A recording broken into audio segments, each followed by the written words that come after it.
இந்த பொன்னான காலை நேரத்தில் உங்கள் அனைவருக்கும் என் பணிவான வணக்கங்கள். இன்னைக்கு நம்ம ரெண்டாவது வாரத்துல 7வது நாள்ல இருக்கோம். அதாவது நம்ம 3 வாரமாக இருக்கக்கூடிய இந்த நிகழ்ச்சியில ஒரு வாரம் முடிந்து போய்விட்டது. 2வது வாரமும் முடிய போகிறது. இன்றோடு 2வது வாரம் நமக்கு கம்ப்ளீட் ஆகுது. ஸோ நாளையிலிருந்து 3வது வாரம் தொடங்குகிறது.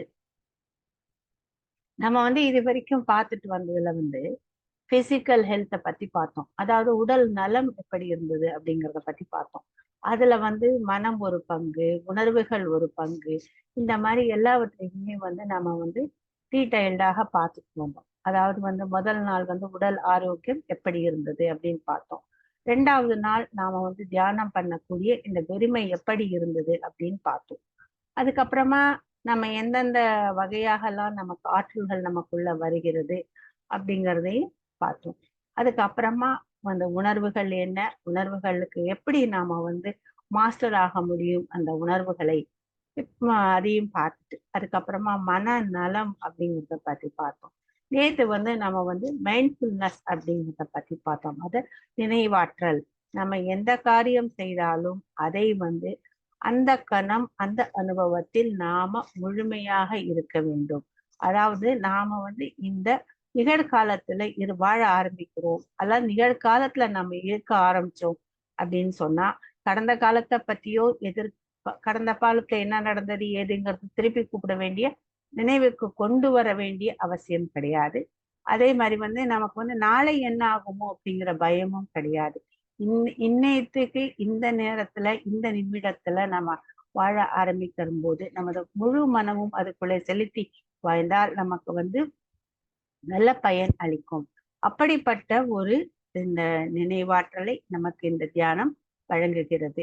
அது மட்டுமில்ல, நம்ம இப்ப சொன்ன எல்லாமே நமது தியானம் இந்த 6 நாள் நம்ம என்னென்னலாம் பார்த்தோமோ அந்த பார்த்த அத்தனையுமே தியானமானது நமக்கு கொடுக்கிறது. நமது உணர்வு வகையாலும் நம்மள மாஸ்டர் ஆக்குது, மனம் வகையிலும் மாஸ்டர் ஆக்குது, உடல் அளவிலும் நமக்கு உடல் நலத்தை வழங்கி ஒரு நிறைவான வாழ்க்கை வாழறதுக்கு நமக்கு வழிவகுத்து கொடுக்கிறது. இன்னைக்கு நம்ம பார்க்கறது நம்ம ஒரு புக்கை பற்றி பார்க்க போறோம். அதாவது அந்த புக்கு பேரு 4 அக்ரிமெண்ட்ஸ் அப்படின்னு சொல்லுவாங்க. இதை எழுதினவங்க டான் மிக்கேல் ரூஸ் அப்படிங்கிறவர். இந்த புஸ்தகம் தமிழ்ல நம்ம சொல்லணும்னா நிறைவான வாழ்க்கை வாழ்வதற்கு 4 சுய உடன்பாடுகள் அப்படின்னு சொல்லலாம். இந்த புஸ்தகம் நமக்கு அமேசான்ல இருக்கு. தமிழ்லயும் இந்த புஸ்தகம் கிடைக்குது. அதனால இந்த புஸ்தகம் ரொம்ப நல்ல ஒரு புஸ்தகம். அதாவது சில புஸ்தகம் நமக்கு எப்படின்னா வாழ்க்கையில இருக்கக்கூடிய கண்ணோட்டத்தை மாற்றும். சில புஸ்தகம் நமக்கு வாழ்க்கையில வழிகாட்டியாக இருக்கும். சில புஸ்தகம் நமக்கு ஒரு செல்ஃப் ஹெல்ப் அப்படின்னு சொல்லுவான். சுயமாக நாம உதவி செய்யக்கூடிய சுய உதவி, செல்ஃப் ஹெல்ப் அப்படிங்கிற அந்த புக்காக இருக்கலாம்.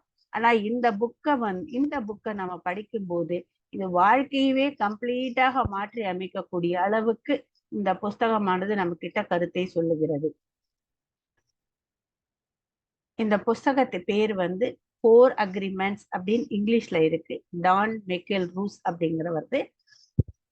தமிழ்ல நிறைவான வாழ்க்கை வாழ்வதற்கு 4 சுய உடன்பாடுகள். அதாவது இந்த புஸ்தகம் நம்ம அந்த புக் லிஸ்ட்ல கூட இருக்கு. நமக்கு ஒரு 25 புக்கு நம்ம உதாசிவோல கொடுத்துருக்காங்க இல்லையா, அந்த புக்லயும் இருக்கு. இந்த புஸ்தகத்தோட பேர் இருக்கு. இப்படி வாழ்க்கையை மாற்றக்கூடிய தன்மை வாய்ந்த இந்த புஸ்தகம் நம்ம படிக்கிறது ரொம்ப நல்லது. ஏன்னா நாம வாழ்க்கையில சிலதெல்லாம் ஒரு கட்டுக்கோப்பாக இதுதான் இதுதான் இதுதான் சொல்லி நம்பி நம்ம வாழ்ந்துட்டு இருக்கும் போது அதனால நமக்கு என்ன வாழ்க்கையை நம்ம சுதந்திரமாக வாழ முடியறது இல்லை. அப்படி சுதந்திரமாக நம்ம வாழ்க்கையை வாழணும். அந்த சுதந்திரம் சுதந்திரம் ஒவ்வொரு மனிதனுக்கும் பிறப்புரிமை அப்படின்னு சொல்றாங்க இல்லையா, அந்த பிறப்புரிமையான சுதந்திரத்தை நாம அடைந்து நம்ம வாழ்க்கையை வாழணும் அப்படின்னம்னா இந்த சுய உடன்பாடுகளை நம்ம கொஞ்சம் மாத்திக்கிட்டோம் அப்படின்னு சொன்னோம்னா அது நமக்கு நல்லது. அதாவது இந்த புஸ்தகம் எங்க இருந்து வந்தது அப்படின்னு கேட்டோம்னா, இது மெக்சிகோ அப்படிங்கிற ஒரு பகுதியில டால்டெக் அப்படிங்கிற ஒரு பழங்குடிகள் வாழ்ந்துட்டு இருந்தாங்க. அதாவது அவங்க வந்து பழங்குடி மக்கள் அங்க வாழ்ந்துட்டு இருந்தாங்க. அந்த பழங்குடி மக்களுக்கு என்ன ஸ்பெஷாலிட்டி அப்படின்னு கேட்டோம்னா வந்து அவங்களுக்கு வந்து ரெண்டுத்துல வந்து அவங்க ரொம்பவே ஸ்ட்ராங்கா இருந்தாங்க. ஒண்ணு வந்து தத்துவங்களை பத்தி தெரியும், ரெண்டாவது வந்து அவங்க வந்து ரொம்ப புத்திசாலிகள். இப்படி வாழக்கூடிய இவர்கள் பல வகையான தத்துவத்தை பத்தி எல்லாம் எழுதியிருக்காங்க. ஆனா அந்த எழுதினது எதுவுமே பல நூற்றாண்டுகளாக நம்ம கைக்கு கிடைக்கல. அது அப்படியே எழுதினாங்க, அது இருந்தது, ஆனா நம்ம கைக்கு ஒண்ணுமே கிடைக்கல. அப்படி இருக்கும்போது ஒரு ஆர்கியலாஜிக்கல் சர்வே, அதாவது தொல்லியல் ஒரு ஆராய்ச்சி பண்ணும்போது இந்த சில அந்த கருத்துக்களை நிறைந்த அந்த இத வந்து அந்த ஏடுகளை எல்லாம் அவங்க எடுத்தாங்க. எடுத்து படித்து அதுல இருந்து வந்து வந்த புஸ்தகம் தான் இந்த புத்தகம். இந்த இந்த சுய உடன்படிக்கைகள் அப்படிங்கிற புஸ்தகம் வந்து அந்த டால்டெக் அப்படிங்கிறவங்களோட ஞானத்தை பத்தியும் அவங்களோட தத்துவத்தையும் வந்து அடிப்படையாக கொண்டு எழுதப்பட்ட புஸ்தகம் தான் இது.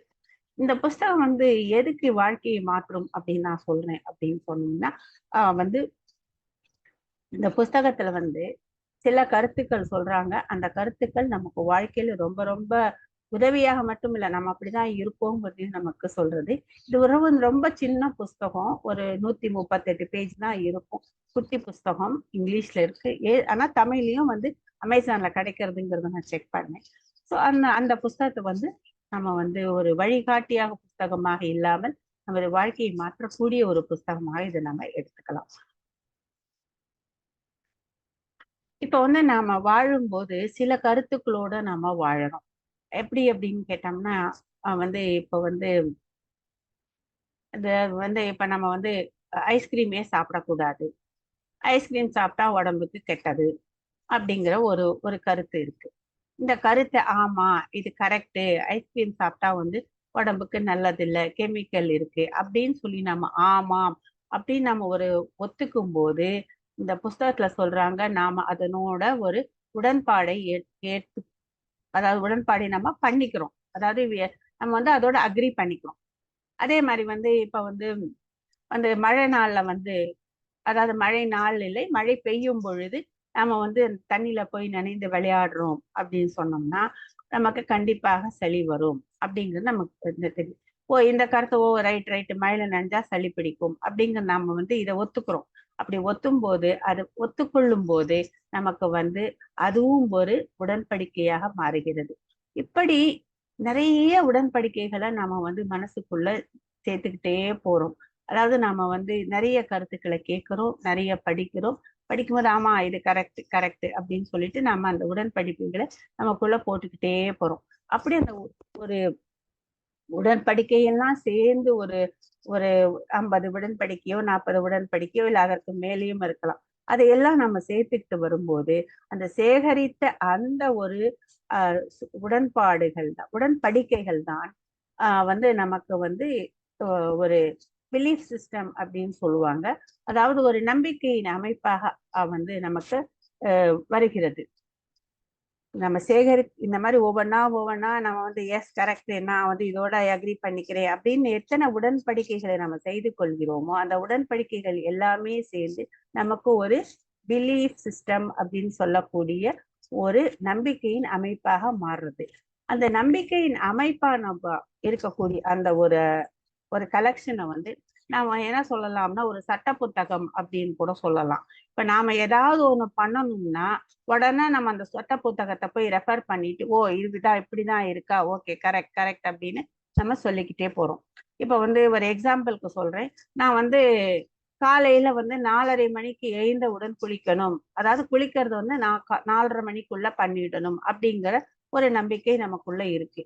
ஏதோ ஒரு காரணத்தினால வந்து வந்து ஒரு 2-3 நாளைக்கு வந்து 8:30 மணிக்கு நம்ம குளிக்கிறோம். ஏன்னா இதை நீங்க யோசிச்சு பார்க்கும்போது உங்க சட்ட புத்தகத்தின் படி நீங்க வந்து 4:30 மணிக்கு குளிச்சிடணும் அப்படின்னு இருக்கு. நீங்க 8:30 மணிக்கு நீங்க குளிக்கும் போது உங்களுக்குள்ள ஒரு இது உள்ள வந்து ஒரு ஃபீல் வருது. பார்த்தீங்கன்னா நான் தினம் குளிச்சுட்டே இருப்பேன் பாருங்களேன், இந்த 3 நாள் பண்ண முடியல, நமக்கு அது ஒரு தப்பாகவே மனசுல பட ஆரம்பிக்கும். அதாவது சட்ட புத்தகத்துல எது இல்லையோ அதை நாம பண்ணும்போது நமக்கு நம்ம தப்பா பண்றோம் அப்படிங்கிற ஒரு ஃபீலிங் வருது நமக்கு. இதையே வந்து அவங்க என்கிட்ட சொன்னாங்கன்னு வச்சுக்கோங்களேன், பாரு வித்யா இந்த மாதிரி வந்து என்னால 8:30 மணிக்கு தான் 3 நாளும் நான் குளிச்சிட்டு இருக்கேன் அப்படின்னு சொன்னாங்கன்னா நான் என்ன சொல்வேன், இதுல என்ன தப்பு, நீங்க பார்த்தா 10:30 மணிக்குள்ள குளிச்சா போதுமே, இது என்ன பெரிய சமாச்சாரமா அப்படின்னு நான் சொல்லுவேன். ஏன்னா என்னோட சட்ட புத்தகத்துல 10:30 மணிக்குள்ள குளிச்சா ஓகே. 4:30 மணிக்கு குளிக்கிறதுங்கிறது வந்து என்னோட சட்ட புத்தகத்துல இல்ல. அதனால அது எனக்கு வந்து தவறாக கிடையாது. இப்படி நமது வாழ்க்கையை வந்து நம்ம ஒரு சட்ட புத்தகத்தை வச்சுக்கிட்டு நம்ம என்ன நினைக்கிறோமோ என்ன பண்றோமோ அந்த சட்ட புத்தகத்துக்கு சரியா இருக்கா சரியா இருக்கான்னு பார்த்துட்டு தான் நம்ம வந்து அந்த வாழ்க்கையை நடத்திட்டு வரோம். எந்த சட்ட புத்தகத்துக்கு ஒரு மாறாக வந்து நாம ஒரு காரியத்தை பண்ணும்போது நமக்குள்ள ஒரு பயம் வருது. ஏன்னா நம்ம தப்பு பண்றோம் அப்படிங்கிறது. இப்படி நாம உடன்படிக்கைகளோடு வாழும்போது நாம வந்து வாழ்க்கை வேறு விதமாக இருக்கு. இதுல வந்து இந்த புஸ்தகம் என்ன சொல்றதுன்னா 4 இம்பார்ட்டன்ட் உடன்படிக்கைகளை சொல்லுது. ஃபர்ஸ்ட் வந்து நம்ம பேசக்கூடிய வார்த்தைகள் எல்லாமே அப்பழுக்கு இல்லாமல் இருக்க வேண்டும். அதாவது பி இம்பெக்கபிள் வித் வேர்ட்ஸ் அப்படின்னு சொல்லுவாங்க. நம்ம பேசக்கூடிய ஒவ்வொரு வார்த்தையும் நாம வந்து யோசிச்சு கவனமாக எந்த அளவுக்கு தேவையோ அந்த அளவுக்கு அந்த வார்த்தைகளை உபயோகப்படுத்தி நாம பேசணும். ஏன்னா ஒவ்வொரு வார்த்தைக்கும் ஒரு வகையான சக்தி இருக்கிறது, ஆற்றல் இருக்கிறது. அந்த ஆற்றலானது வந்து கண்டிப்பாக அது என்ன நாம சொல்றோமோ அதை வந்து அப்படியே நடக்க வைக்கிறது. அதனால வந்து பேசக்கூடிய வார்த்தைகள் வந்து நம்ம ரொம்ப கவனமாக இருக்க வேண்டும். அதுல எந்த குறையுமே இல்லாம அந்த வார்த்தைகளை வந்து நம்ம தேர்ந்தெடுத்து அதை நாம் சொல்லணும் அப்படின்னு சொல்லி இந்த புஸ்தகம் வந்து சொல்லுகிறது. நாம தியானம் பண்ணும்போது நமக்கு இந்த பழக்கமானது வந்து விடுகிறது. ஏன்னா நம்ம வந்து நம்ம என்ன பேசுறோம், என்ன கவனிக்கிறோம், என்ன நினைவுகள் என்ன இருக்குங்கிறத வந்து நாம வந்து கவனிக்க ஆரம்பிக்கிறோம். அதாவது வந்து சுய விழிப்புணர்வோடு நம்ம வந்து அவேர்னஸோடு நாம கவனிக்கும் போது இதுல ஓரளவுக்கு நம்ம தேர்ந்தெடுத்தவர்களாக ஆகிவிடுகிறோம். இதுல வந்து ஒரு சின்ன ஒரு நிகழ்ச்சியை சொல்லியிருக்காங்க. ஒரு சின்ன பொண்ணு, ஒரு 8 வயசு பொண்ணு அப்படின்னு வச்சுக்கோங்களேன். அந்த 8 வயசு பொண்ணு வந்து வீட்டுல பாட்டு பாடிட்டு அழகா அது பாட்டுக்கு ரொம்ப ஜாலியா வீட்டுல விளையாடிக்கிட்டு இருக்கு. அப்ப அவங்க அம்மா வந்து வேலை பண்ணிட்டு வராங்க. அப்படி வீட்டுக்கு வந்த உடனே அவங்க அம்மாவுக்கு வந்து பயங்கரமான தலைவலி. அப்படி ஒரு தலைவலி இருக்கு, அவங்களால தாங்கவே முடியல. அப்படி அந்த தலைவலியோடு இருக்கிறவங்க அவங்க பார்த்து அவங்க பொண்ணு வந்துங்க பாடிக்கிட்டே அது பாட்டு விளையாடிட்டு இருக்கு. அந்த பொண்ணை பார்த்து அவங்க சொல்றாங்க, நீங்க வந்து இப்படி எல்லாம் பாடாதீங்க, நீங்க பாடுறதே கேட்க முடியல, உங்க குரலே நல்லா இல்ல, எதுக்கு இப்படி பாடி பாடி எங்க வந்து இப்படி என்னை ஹிம்சை பண்ற, பாடாத அப்படின்னு சொல்லி அவங்க கோவமா சொல்லிடுறாங்க. சொல்லிட்டு அவங்க அதுக்கப்புறமா மருந்து எடுத்துக்கிறாங்க, அந்த மாதிரி அவங்க படுத்துக்கிறாங்க, அதெல்லாம் நடக்குது. ஆனால் இவங்க என்ன சொன்னாங்க, நீ நல்லாவே பாடல, உன் குரலே நல்லா இல்ல, இனிமேல நீ பாடாத, உன் பாடலை நிறுத்து அப்படின்னு அவங்க கோவத்துல சொன்ன வார்த்தைகள் எல்லாமே அந்த பொண்ணோட மனசுல போய் ஆழமாக பதியும் போது அந்த பொண்ணு என்ன நினைக்கிறா அப்படின்னு கேட்டோம்னா, ஐயோ நாம அம்மா சொல்லிட்டாங்க, நம்ம குரலே நல்லா இல்ல, பாடவே கூடாதுங்கிறதுனால அவங்க பாடுறதையே அந்த குழந்தை விட்டுருப்பாங்க. அப்புறமா அந்த பொண்ணு 16 வயசு ஆகுது, 17 வயசு ஆனா கூட பாடவே அவங்க ஒரு முயற்சியே செய்யறதில்ல, பாடுறதையே அறவே அவங்க விட்டுடுறாங்க. ஏன்னா அவங்க எப்பெல்லாம் பாடணும் அப்படின்னு தோணும் போது அவங்க அம்மா சொன்ன அந்த வார்த்தைகள் நினைவு வரும், நீ பாடவே பாடாதே, உன் குரலே நல்லா இல்ல அப்படிங்கிற மாதிரி வந்துடும். அப்புறமா அவங்க ரொம்ப கஷ்டப்பட்டு அவங்கள பல வகையில வந்து அவங்களுக்கு வந்து இப்ப இல்ல உன் குரல் நல்லா இருக்குன்னு மத்தவங்க எல்லாம் சொல்லி எல்லாம் பண்ணி அதுக்கப்புறமா வந்து அவங்க வந்து ஒரு 20-22 வயசு இருக்கும்போது பாடினாங்க அப்படிங்கிறதாக ஒரு ஒரு தகவல் இதுக்குள்ள இருக்கு. அதனால இது ஒரு கோபத்துல சொல்லக்கூடிய ஒரு வார்த்தைகள் எந்த அளவுக்கு வந்து பாதிச்சிருக்கு அப்படிங்கிறது நமக்கு தெரியும். நாம கூட சொல்லுவோம், வந்து 2 தடவை அடிச்சா கூட பரவாயில்ல, நம்ம மறந்து போயிடலாம், ஆனால் வார்த்தையால் சுட்ட புண்கள் ஆறாது அப்படின்னு கூட சொல்லுவோம். அதனால நம்ம என்ன பேசுறோம், எப்படி பேசுறோம்னு தேர்ந்தெடுத்த ஒரு வார்த்தைகளோடு நம்ம பேசுறது வந்து ரொம்ப நல்லது. அதனால பேசுறதுக்கு முன்னாடி ஒரு தடவை நம்ம ரைட்டா தப்பா அப்படின்னு கூட நம்ம உள்ள கேட்டுக்கிட்டு அதுக்கப்புறமாக நம்ம பேசும்போது மற்றவர்களை புண்படுத்தாமல் இருக்கிறது வந்து நம்மளுடைய வாழ்க்கையின் ஒரு குறிக்கோளாக நம்ம எடுத்துக்கணும். இது வந்து நம்மளோட நாம செய்து கொள்ளலாம் அப்படி என்று நினைக்கக்கூடிய முதல் உடன்படிக்கை. அதாவது நாமள வந்து நாம சுயமா நம்ம உடன்படிக்கை செய்து கொள்ளலாம் அப்படின்னு இதோட முதல் வார்த்தை. ரெண்டாவது வந்து டோன்ட் டேக் திங்ஸ் பர்சனலி அப்படின்னு சொல்லுவாங்க. எந்த நிலையிலும் எந்த ஒரு சூழ்நிலையிலும் யாரு என்ன சொன்னாலும் அதை வந்து நம்ம மனசுல ஏத்துக்காம இருக்கணும். அதாவது நமக்குன்னு சொன்னாங்க அப்படின்னு சொல்லிட்டு நம்ம ஒரு தனிப்பட்ட முறையில நம்ம எடுத்துக்காம இருக்கிறது நல்லது. இப்ப நம்ம ரோட்ல வந்து நடந்து போயிட்டே இருக்கோம். யாரோ 2 பசங்க வராங்க, அவங்க மோட்டார் சைக்கிள ஓட்டிட்டு வந்து நம்ம கிட்ட சொல்றாங்க, முட்டாளே அப்படின்னு சொல்லிட்டு அவங்க போயிடுறாங்க அப்படின்னு வச்சுக்கோங்களேன். அவங்க முட்டாளேன்னு சொல்ற வார்த்தையை வந்து நம்ம உள்ள எடுத்துக்கிட்டோம்னா, அவன் எப்படி என்ன முட்டாள்னு சொன்னான், நான் என்ன பாக்குறதுக்கு முட்டாள் மாதிரியா இருக்கேன், இல்ல என் முட்டாள்தனம் அவனுக்கு வெளியே தெரிஞ்சு போச்சா, இப்படி எல்லாருக்குமே தெரிஞ்சு போச்சே, சே என்ன இது அப்படிங்கலாம் நம்ம நினைத்து நமக்கு உள்ளேயே எடுத்து கொண்டு போகிறோம். ஆனா வந்து அடுத்த நிமிஷம் எதை அவனுக்கு தோணித்தான் அவன் சொல்லிட்டு போறான், அவன் முட்டாள்னா நான் முட்டாளா, நான் என்ன எப்படிங்கிறது என்னோட தெரியும், என் மதிப்பு எனக்கு தெரியும் அப்படின்னு நம்ம நினைக்க ஆரம்பித்தால் நமக்கு வந்து வேற மாதிரி நம்ம ஒரு நிலைக்கு நாம வருவோம். அதாவது நாம யார் எந்த வார்த்தைகளை சொன்னாலும் அது நாம வந்து தனிப்பட்ட முறையில் எடுத்துக்காதீர்கள் அப்படின்னு சொல்றது. ஏன்னா நாம இன்னொன்னு என்ன நினைக்கிறோம், எல்லாருமே வந்து நம்மளை பத்தி தான் நினைக்கிறாங்க அப்படின்னு நாம நினைக்கிறோம். மத்தவங்க எல்லாருமே நம்மளை பத்தி தான் நினைக்கிறாங்க அப்படிங்கிற ஒரு எண்ணம் நமக்குள்ள இருக்கு. அதனால அவங்க என்ன சொன்னாலும் ஆமா கரெக்டுன்னுங்கிற மாதிரியும் நம்ம தனிப்பட்ட முறையில் எடுத்துக்கிற மாதிரியும் நமக்குள்ள ஒரு எண்ணம் இருக்கு. என்ன இப்ப வந்து ஒருத்தர் வந்து நம்மளை வந்து ரொம்ப புகைந்தாங்க, வந்து நீங்க வந்து இந்த மாதிரி வந்து ரொம்ப வந்து நல்லா பண்றீங்க அப்படின்னு எல்லாம் நம்மளை புகைந்து பேசும்போது நம்ம அந்த புகையும் நம்ம உள்ள வாங்கிக்கிட்டோம் அப்படின்னு சொன்னோம்னா அதுவும் நமக்கு வந்து தனிப்பட்ட முறையில எடுத்துக்கிறோம். இன்னைக்கு வந்து அவங்க யாரு சொன்னாங்களோ அவங்க வந்து ரொம்ப சந்தோஷமா இருந்தா அவங்க வந்து நம்மளை புகழ்ந்துட்டு போவாங்க.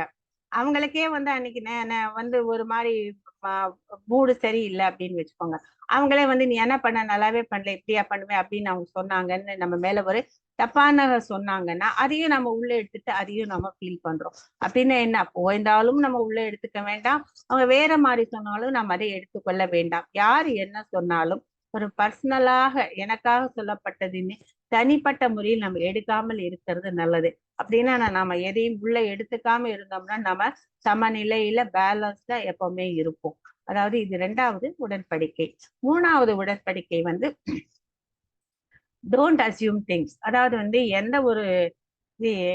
எந்த ஒன்றையும் நீ கற்பனை செய்து கொள்ளாதே அப்படின்னு சொல்றது. நம்ம வந்து சில சமயம் வந்து ஏதாவது ஒரு ஒன்றை பத்தி நம்ம நினைக்கிறோம், அதற்கு நமக்கு விடை தேவை.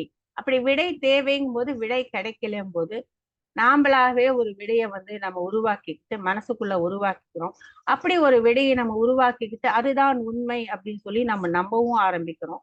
அப்படி நம்ப ஆரம்பிக்கும் போது அது உண்மையா இல்லையாங்கிறது வந்து தெரியாது. ஆனா நாம வந்து அந்த விடையை உருவாக்கிக்கிட்டு நாம தான் அது உண்மை அப்படின்னு நினைக்கிறோம். அது உண்மையை நினைக்கிறது மட்டுமல்ல, மத்தவங்களும் அதை அப்படிதான் நினைக்கிறாங்க அப்படிங்கறத நாம நினைச்சுக்கிறோம். அதாவது கற்பனையில நாம வந்து ஒரு கருத்தை வந்து நாம வந்து ஆமான்னு சொல்லிட்டு அதை வந்து நம்ம உண்மையை நம்பிட்டு வாழுறோம். அதாவது அசியூம் அப்படின்னு சொல்லுவாங்க, கற்பனை பண்ணிட்டு வாழ்க்கையை வாழ்ந்துட்டு இருக்கோம். இது வந்து ஒரு சின்ன உதாரணமாக நான் சொல்றேன்.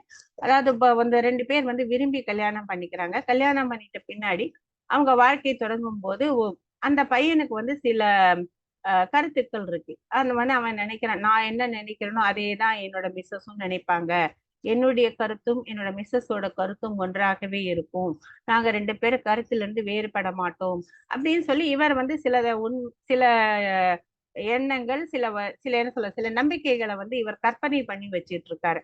ஆனா வந்து அவங்க இப்படி கற்பனை பண்ணி கொண்டு வாழ்க்கை நடந்து கொண்டே இருக்கும்போது ஒரு நாள் பேசும்போது என்ன சொல்றாங்க, அவங்க மிஸ்ஸஸ் கிட்ட சொல்றாங்க, வாழ்க்கை இப்படிதானே அப்படின்னு சொல்லிட்டு.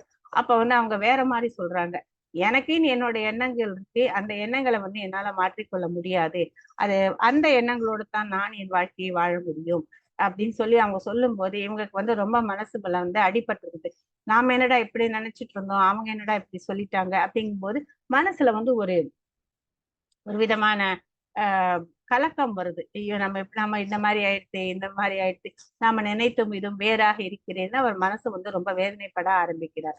இதுக்கு முடிவு என்னன்னு கேட்டா நேரடியாக பார்த்து பேசி இது இப்படியா இது இல்லையா அப்படின்னு நம்ம நேர பேசி நம்ம வந்து தீர்த்திட்டோம்னா உண்மை எதுங்கிறது நமக்கு புரியும். அந்த உண்மை நமக்கு தெரியும் போது நமக்கு வந்து வாழ்க்கையை வந்து சலிசாக போக ஆரம்பிக்குது.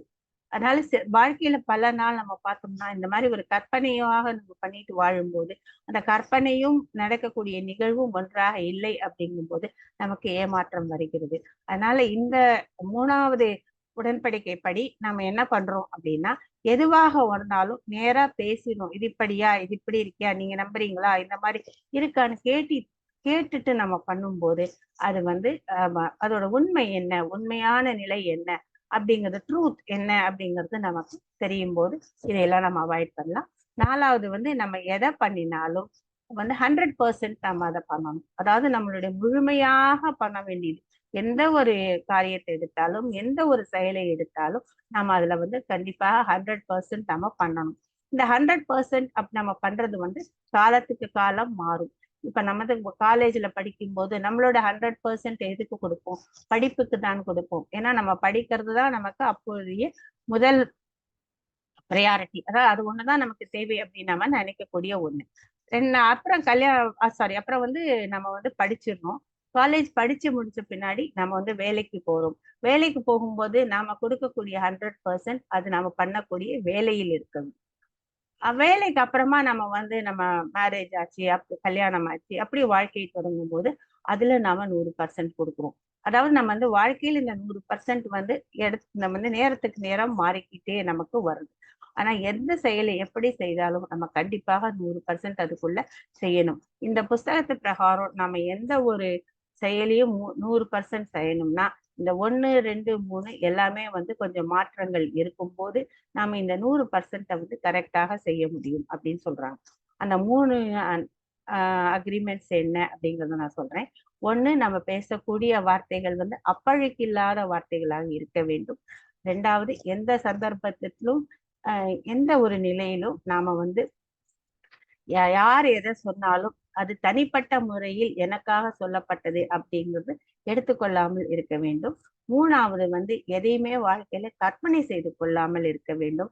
4வது வந்து நாம வந்து எதை படினாலும் 100% நாம அதுக்குள்ள பண்ணணும். இதெல்லாமே ஒரு உடன்படிக்கைகள் நம்ம கூட மாற்றும் போது நமது வாழ்க்கையானது மாறுகிறது. ஏன்னா நம்ம முதல்ல பார்த்த மாதிரி நமது உடன்படிக்கைகள் ஆல்ரெடி சிலதோடு செஞ்சு வச்சிருக்கோம். முன்னாடியே நம்ம இதுதான் அப்படிங்கிறது உடன்படிக்கை செய்து வைத்திருக்கோம். அந்த உடன்படிக்கைகள் செய்து வாழக்கூடிய ஒரு வாழ்வுக்கும் நாம வந்து அந்த உடன்படிக்கைகளை வந்து நாம வந்து மாற்றுகிறோம். இது 1, 2 நம்ம மாற்றும் போது நமது வாழ்க்கையில் சுதந்திரம் கிடைக்கிறது. சுதந்திரமாக வாழக்கூடிய வாழ்க்கை வந்து ஒரு நல்ல வாழ்க்கையாக நமக்கு வந்து அமைகிறது.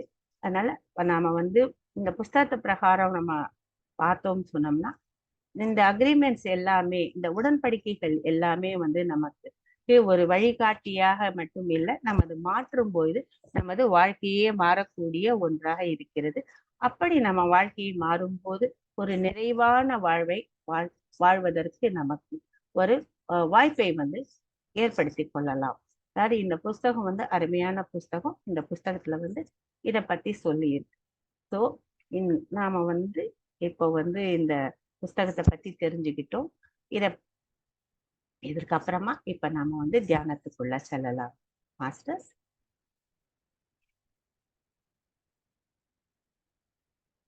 எல்லாரும் கண்ணை மூடி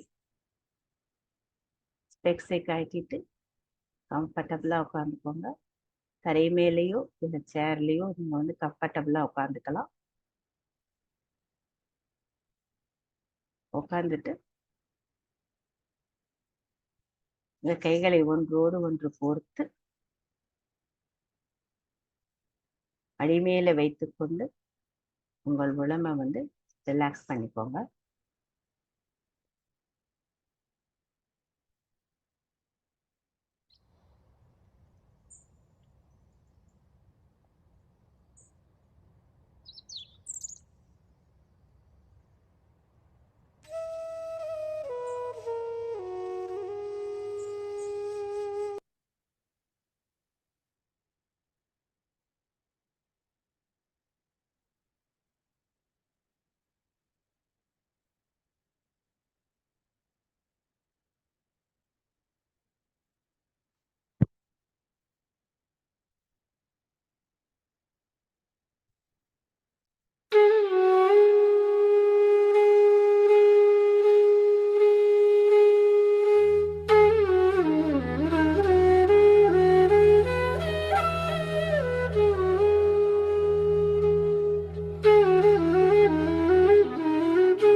ஒரு ஆழ்ந்த மூச்சு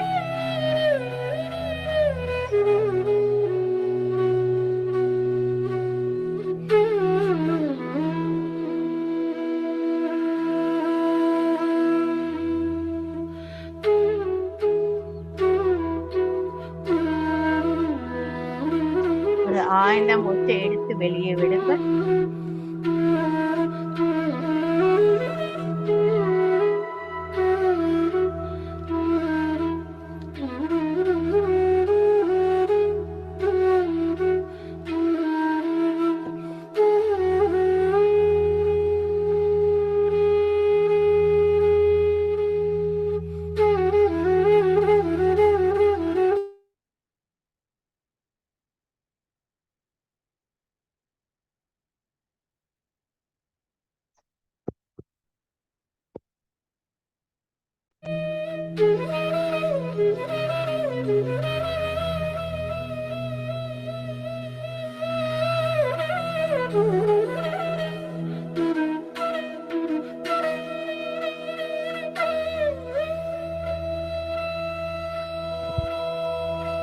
மற்றும் ஒரு ஆழமான மூச்சை வெளியெடுத்து விடுங்கள்.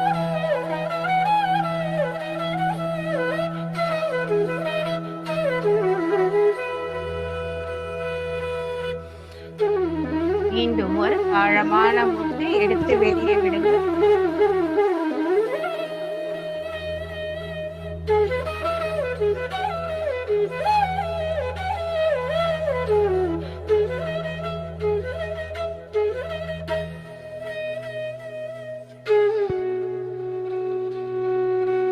இப்போது உங்க ஒரு கையவோ 2 கையவோ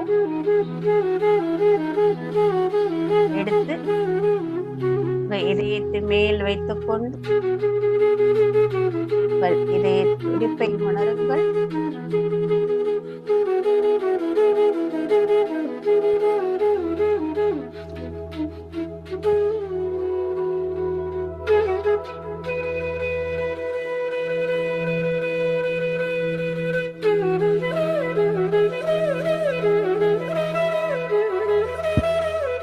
இயல்பான இயற்கையான மூச்சை கவனியுங்கள்.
இயல்பான வழக்கமான மூச்சை கவனியுங்கள்.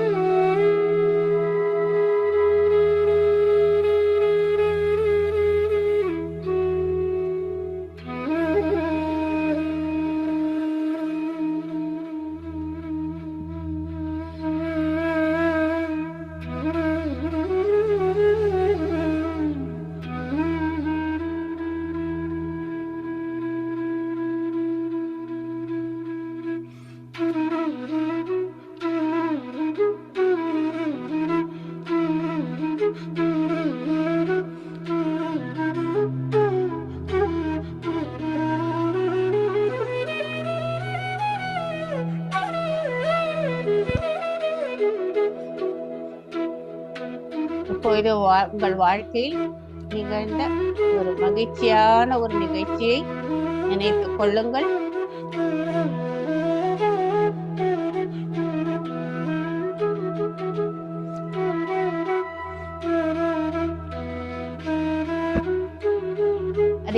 ஒரு நல்ல நாளாக இருக்கலாம், எந்த ஒரு நிகழ்ச்சியாகவும் இருக்கலாம்.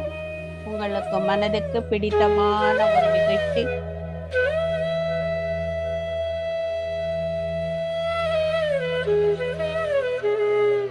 அதை மீண்டும் நினைத்து கொண்டு உங்கள் இதயத்தை மகிழ்ச்சியால் நிரப்புங்கள். நன்றியால் நிரப்புங்கள்.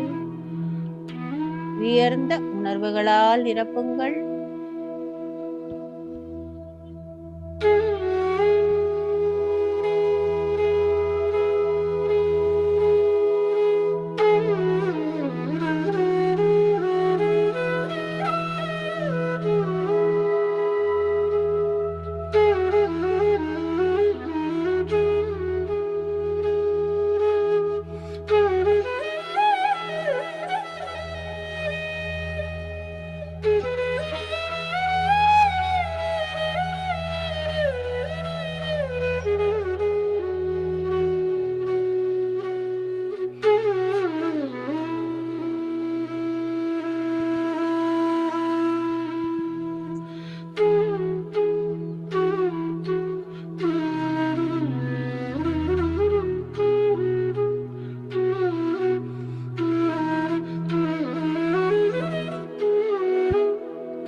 உங்கள் உடலில் அந்த உயர்ந்த உணர்வுகள் பரவுவதை உணருங்கள்.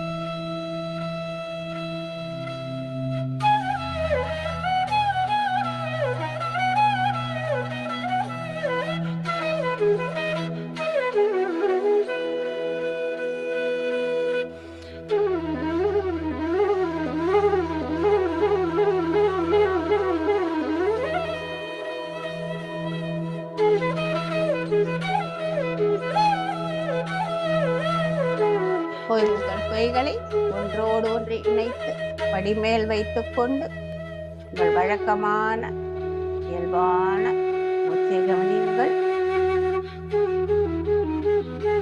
மூக்கின் நுனிக்கும் புருவங்களுக்கும் இடையே ஏதேனும் ஒரு புள்ளியை எடுத்து உங்களின் இயல்பான சுவாசத்தை கவனிக்கவும்.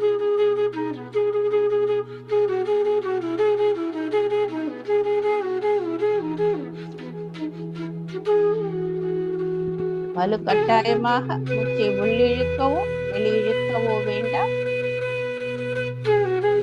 இயற்கையான சுவாசம்.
நாம் மூச்சை கவனிக்க கவனிக்க என்ன அலைகள் குறைகின்றன,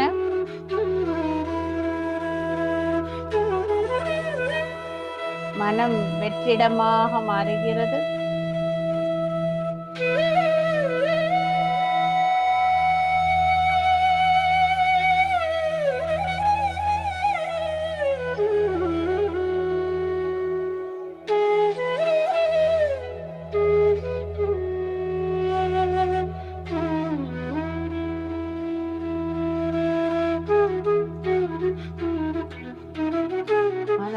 இடமாக மாறும்போது பிரபஞ்ச ஆற்றலை உணர்கிறோம்.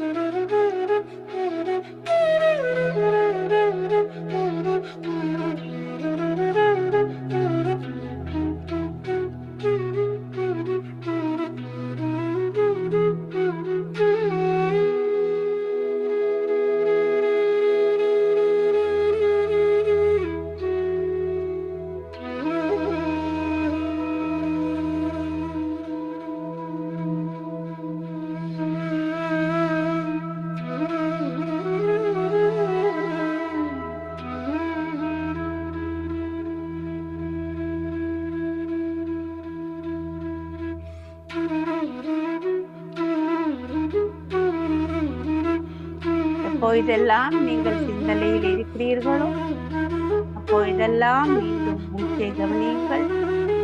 உங்கள் கவனத்தை மூச்சிற்கு கொண்டு வாருங்கள்.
தியானம் நாம் நடந்து செல்லும் ராஜபாதை.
பரிசு. மூச்சோடு ஒன்றாகுங்கள்.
நாம் செய்யும் தியானம் ஒவ்வொன்றும் அமைதியான தியானம்.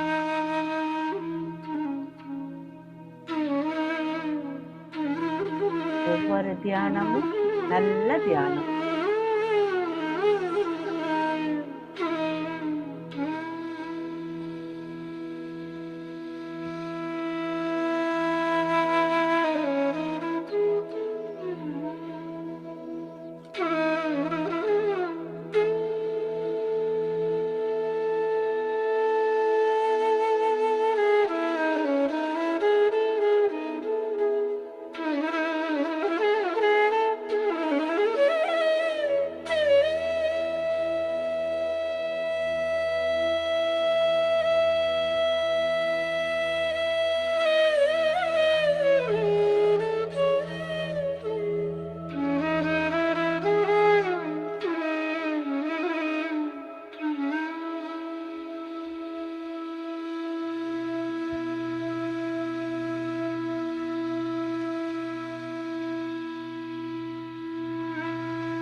மூச்சின் மேல் மட்டும் தியானம் இருக்கட்டும்.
மூச்சோடு ஒன்றாகி பிரபஞ்ச ஆற்றலை உணருங்கள்.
நாம் நன்றி தெரிவிக்கும் நேரம் வந்துவிட்டது மாஸ்டர்ஸ். நம்மை இந்த உலகுக்கு கொண்டு வந்த நமது தாய் தந்தையருக்கு முதல் நன்றியை தெரிவிக்கிறோம். நமக்குள் அறிவை வாரி வழங்கிய ஆசான்களுக்கும் ஆசிரியர்களுக்கும் நன்றி.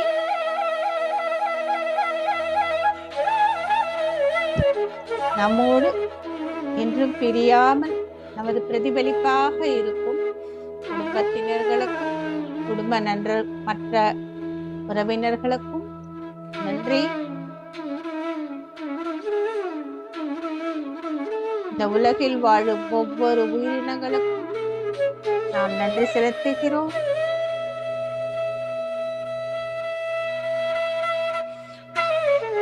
மரம், செடி, கொடி, மீன்கள் இவைகளுக்கும் நன்றி.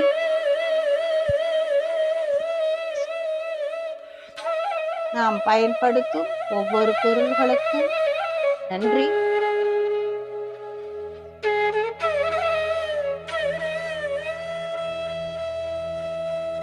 இறுதியாக நமக்கு நாமே நன்றி செலுத்திக் கொள்கிறோம். நமக்காக இந்த நேரத்தை எடுத்து தியான பயிற்சி செய்வதில்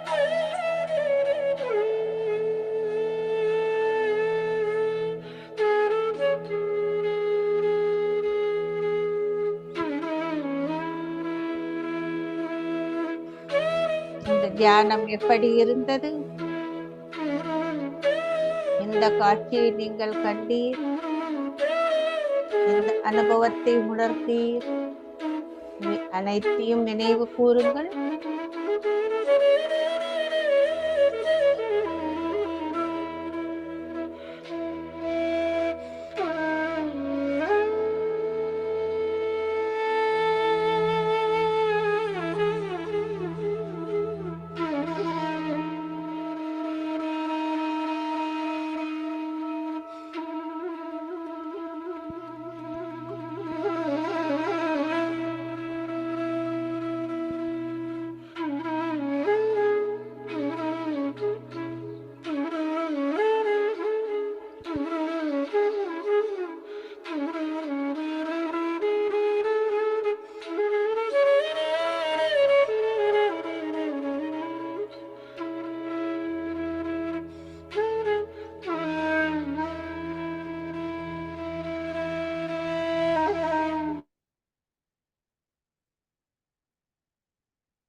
மெல்ல மெல்ல கண்ணை திறந்து இந்த உலகுக்கு வாருங்கள் மாஸ்டர்ஸ். உங்களுடைய உள்ளங்கையை கண்களின் மேல் வைத்துக்கொண்டு 5 செகண்ட்ஸ்க்கு அப்புறமா இந்த அழகான உலகத்துக்கு ஒரு புன்னகையோடு திரும்பி வாருங்கள். 5, 4, 3, 2, 1.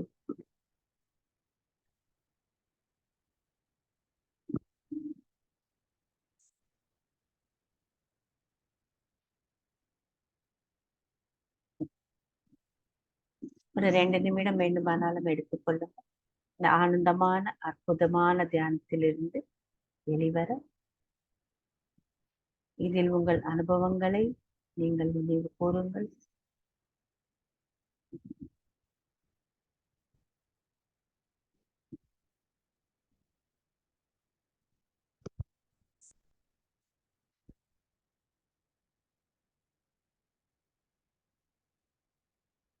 இந்த தியானத்துக்கு அப்புறமா இந்த செஷன் நமக்கு அபிஷியலா முடிக்கிறது. யார் யாருக்கு அவசரம் இருக்கிறதோ அவர்கள் எக்ஸிட் பண்ணிக்கலாம்.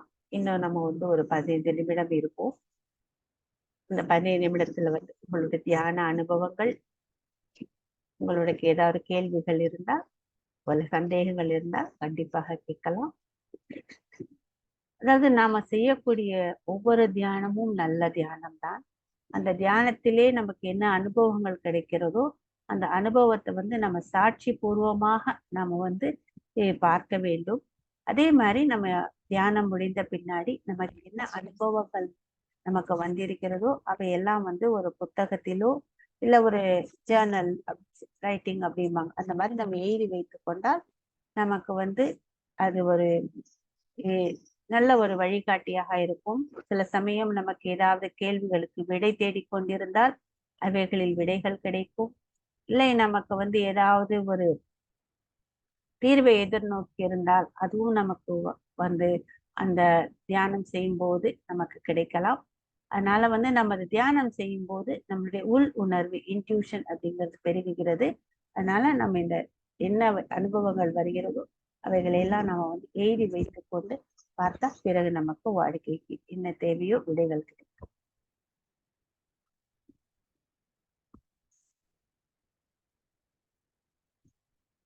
இன்னைக்கு தியான அனுபவம் எப்படி இருந்ததுன்னு யார் வேணாலும் சொல்லலாம்.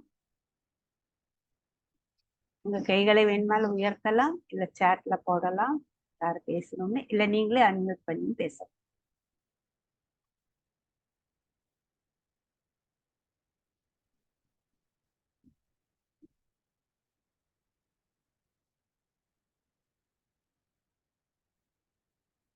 எஸ் ஜெயஸ்ரீ மேடம், நீங்க அன்மியூட் பண்ணி பேசலாம்.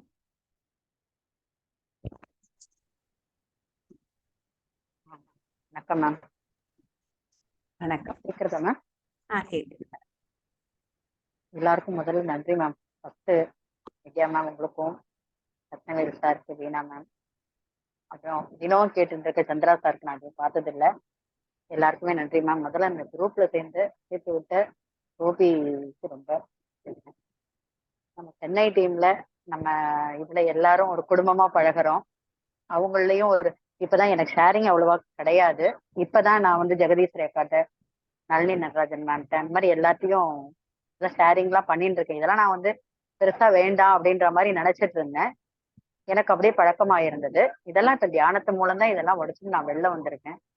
முதல் வாரம் நம்ம நடத்தும் போது ரத்னவேல் சார் சொன்னது, ஐயோ எல்லா அனுபவமே நமக்கு இருந்தது, பரவாயில்ல நம்ம இது எல்லாத்தையும் அனுபவிச்சிருக்கோம், எல்லாருக்கும் அதை சொல்லணும்னு நினைச்சிட்டு இருந்தேன். பட் ஒரு தயக்கம், டக்குனு ஏன்னா ரொம்ப பேசி பழக்கம் இல்லை, அதனால ஒரு தயக்கம் இருக்குது. அடுத்து 2வது வாரம் நீங்க வந்து எடுத்த உடனே எனக்கு அதுல ஒரு பயங்கர சந்தோஷம். முதல் நாள் எல்லாத்தையும் நோட் பண்ணி வச்சுக்கிட்டேன். ஏன்னா நானே என்னமோ படிக்கிற மாதிரி இந்த சிறப்பிகள் பத்தி எல்லாம் சொன்னீங்க. ஓ இதெல்லாம் நம்மள்ட்ட தான் இருக்கு, நம்ம பண்ணிக்கிட்டா நம்ம சந்தோஷமா இருக்கலாம் அப்படிங்கறதெல்லாம் ஒரு தெளிவு கிடைச்சது ஆக்சுவலா. அதுல ஒரு சந்தோஷம். அடுத்து உணர்வு பூர்வம் எடுத்தீங்க. அதுல நான் நினைச்சது எல்லாமே தப்புன்ற மாதிரி ஏதாவது ஒண்ணுன்னா அதுல இருந்து சரி அவங்கள பாத்துட்டு ஹாய் சொல்லிட்டு ஒரு ஸ்மைல் பண்ணிட்டு நவுந்து வந்துடலாம், அதுதான் பெட்டர் அப்படின்னு நான் நினைச்சேன். பட் நீங்க அதெல்லாம் வந்து அந்த மாதிரி எல்லாம் இல்ல, நம்ம வந்து எதா இருந்தாலுமே எடுத்துக்கிட்டு மனசுல எடுத்து போட்டுக்காம இருக்கணும், அவ்வளவுதான், அப்படிதான் ஹேண்டில் பண்ணணும் அப்படின்னு சொன்னீங்க. அதை இனிமேப்பட்டு கடைபிடிக்கிறேன் மேம் கண்டிப்பா. இந்த தியானம் கொஞ்சம் கொஞ்சம் எனக்கு அது ஓகே, பரவாயில்ல, அதை எல்லாமே அக்செப்ட் பண்ணிக்கிற, சொல்ற அத்தனையுமே அக்செப்ட் பண்ணிக்கிற மாதிரிதான் இருக்கு எனக்கு நீங்க சொல்ற எல்லாமே. ஸோ இதெல்லாம் கொஞ்சம் தியானம் கற்றுக் கொடுக்குது. ஏன்னா இத்தனை நாளா இருந்தது. இப்ப இன்னைக்கு கிளாஸ் எடுக்கும் போது நீங்க சொன்னீங்க, நான் அந்த மாதிரி ஒரு சிஸ்டமேட்டிக் தான் போட்டுன்னு இருக்கேன். 4 மணிக்கு எழுந்துக்கணும், அதுல இருந்து கொஞ்சம் டைம் தப்பி போய் எடுத்துனா ஒண்ணு, இதெல்லாம் எனக்கு ஒரு இது, இந்த டயத்துக்குள்ள பண்ணணுமா பண்ணிடணும், அப்படி பண்ணிட்டு வந்து உட்கார்ந்தாதான் திருப்தியா இருக்கும். அது அந்த மாதிரி எல்லாம் இருந்தது ஆக்சுவலா. பசங்களா இன்னும் பசங்க பெரியவாளா ஆயிட்டா எல்லாம் ஆயிடுச்சு, இருந்தா கூட எனக்கு அந்த கிளாஸ் போனானா இந்த கிளாஸ் இதெல்லாம் ஒரு சிஸ்டமா இருக்கணும்னு நினைக்கிறேன். அதுல இருந்தெல்லாமும் இன்னைக்கு நீங்க சொல்ற மாதிரி அதனால இதெல்லாம் கொஞ்சம் இது பண்ணிக்கணுங்கிறது இப்ப நீங்க சொல்லவே புரியறது எல்லாம் ஒண்ணு ஒண்ணா. நானும் ஏதோ கொஞ்சம் பரவாயில்ல 10 மாசமா கத்துட்டு இருக்கேன், ஒரு மாசம் நடுவுல வராம இருந்திருக்கேன், பரவாயில்ல அப்படின்னு அடிக்க எடுத்து வச்சிருக்கேன். நல்ல அனுபவங்கள் கிடைச்சிருக்கு, மனசு நிம்மதியா இருக்கு. அது உண்மையாலுமே எந்த காரணம் கொண்டு கிளாஸ் கட் பண்ணக்கூடாதுங்கிறதுல ஒரு விழிப்புணர்வு இருக்கு. இதுவும் சரியா. அடுத்து இந்த கிளாஸ்லயும் மத்தியானம் கேட்பேன், நைட்டு வந்து 1 ஹவர் சந்திரா சார் ஏதாவது ஒண்ணு கேட்டுட்டு உண்மையாலுமே அது வந்து மனசுக்கு ஒரு ஆத்ம திருப்தியை கொடுக்கறது. பட் இந்த இதை பழகுறேன் மேம். அப்புறம் இந்த டீம்ல இருக்கிறவங்க எல்லாரும் அந்த மெசேஜ் பகிர்றாங்க, அது எனக்கு ரொம்ப சந்தோஷமா இருக்கு. ஏன்னா புக் வந்து நான் அவ்வளோ எனக்கு வந்து லாங்குவேஜ் வந்து நான் தமிழ் மட்டும்தான் தெரியும் எனக்கு. இப்ப இந்த முதல்ல அதுக்கு ஒரு நன்றி சொல்லிக்கிறேன். இந்த டீம் லாங்குவேஜ்ல அந்தந்த லோக்கல் லாங்குவேஜ்ல ஆரம்பிச்சதுனால நிறைய விஷயங்கள் எனக்கு தெரியறது. நான் எல்லாத்தையும் அட்டன் பண்ணுவேன், சிலது புரியாத அப்படியே அட்டன் பண்ணிட்டு இருப்பேன். இப்ப நீங்க எல்லாத்தையும் டீட்டெயிலா சொல்றது, ஸோ ரீஜனல் லாங்குவேஜ் புத்தா சிஓ கொடுத்ததுக்கு முதல்ல ரொம்ப ரொம்ப ரொம்ப ரொம்ப தேங்க்ஸ். என்ன மாதிரி இருக்கிற நிறைய பேருக்கு இது யூஸ் ஆகும், விஷயம் தெரியறது. ஸோ நம்ம இதை மாத்திக்கணுங்கிறதுக்கு எனக்கு புரியறது. ஸோ அதுக்கு முதல்ல அந்த டீமுக்கும் ஒரு நன்றி வச்சுக்கிறேன் மேம். கண்டிப்பா இது நல்லா ஹெல்ப்ஃபுல்லா தான் மேம் இருக்கு. நானும் கொஞ்சம் பக்குவப்பட்டிருக்கேன்னு தான் நினைக்கிறேன். இருந்தாலும் அந்த அப்புறம் எல்லாரும் வந்து ஒவ்வொருத்தருந்து பகிர்றது ரொம்ப நல்லா இருக்கு. ஏன்னா எனக்கும் இந்த ஓசோய் வர்றதெல்லாம் பிடிக்கும். நிறைய பேர் பகிர்றாங்க அவங்கவுங்க ஒவ்வொரு அனுபவத்தை. உண்மையாலுமே அதெல்லாம் எடுத்து டக்குன்னு கையில கொடுத்துடுற மாதிரி இருக்கு. நம்ம போய் தேடி யூடியூப்ல போய் தேடி படிக்கலாம். அதை விட எதை படிக்கிறது எதை வருது அவங்கவுங்க பாயிண்டா கொடுக்கறது. நீங்க நிறைய தடவை சொல்லுவீங்க. இதெல்லாம் வந்து உண்மையாலுமே நல்லா இருக்கு. இது ஒரு இதுவா அமைச்சு ஃபார்ம் பண்ணி அவங்க எல்லாரும் அவங்கவுங்க அனுபவத்தை பகிர்றதுக்கு எல்லாருக்குமே தேங்க்ஸ். ரொம்ப thanks.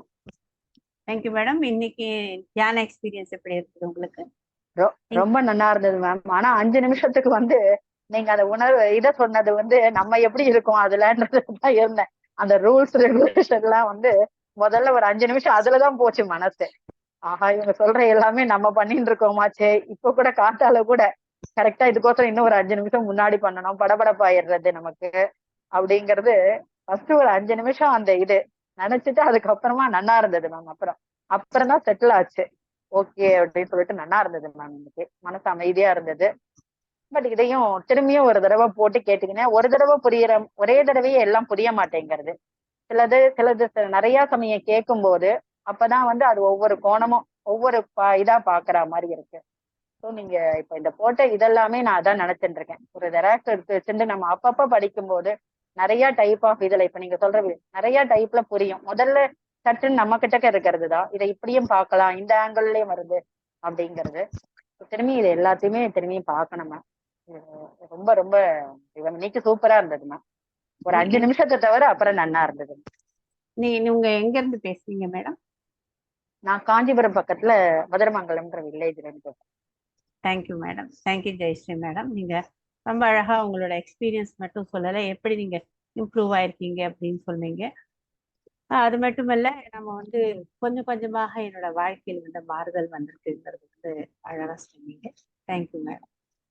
Thank you. Thank you.